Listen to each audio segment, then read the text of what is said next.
सावनेर भागात खत आणि कोल गॅसिफिकेशन असे दोन मोठे प्रकल्प उभे राहणार आहेत. यातून 40,000 रोजगार निर्मिती होणार आहे. या सर्व प्रकल्पांमधून सावनेर सुजलाम सुफलाम होण्याच्या दिशेनं सुरुवात झाल्याचं प्रतिपादन मुख्यमंत्री देवेंद्र फडणवीस यांनी केलं.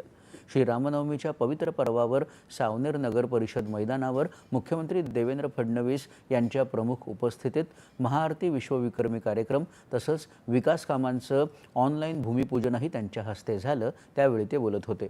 महसूल मंत्री तथा पालकमंत्री चंद्रशेखर बावनकुळे, वित्त आणि नियोजन राज्यमंत्री ॲडव्होकेट आशिष जायस्वाल, आमदार डॉक्टर आशिष देशमुख, माजी मंत्री रणजित देशमुख आदी यावेळी उपस्थित होते. प्रभू राम हे आपले आदर्श आहेत. समाजात कोणी लहान मोठं नसून सर्व समान असल्याची शिकवण देऊन त्यांनी युगधर्म मांडला. त्याच प्रभू रामांच्या जन्मदिनी म्हणजेच रामनवमीला सावनेरचा मुख्य रस्ता सौंदर्यीकरण प्रकल्प आणि रघवी समाजाचे थोर संत मौनी बाबा यांच्या आश्रमाचं बांधकाम आणि सौंदर्यीकरण कामाचं भूमिपूजन झालं, असं मुख्यमंत्री म्हणाले. तत्पूर्वी मुख्यमंत्र्यांसह 4,911 भक्तांनी गणपतीची महाआरती केली. याच कार्यक्रमात गिनीज बुक ऑफ रेकॉर्डच्या भारतातील अधिकाऱ्यानं या महाआरतीचा हा गिनीज बुक ऑफ रेकॉर्ड झाल्याची अधिकृत घोषणा केली.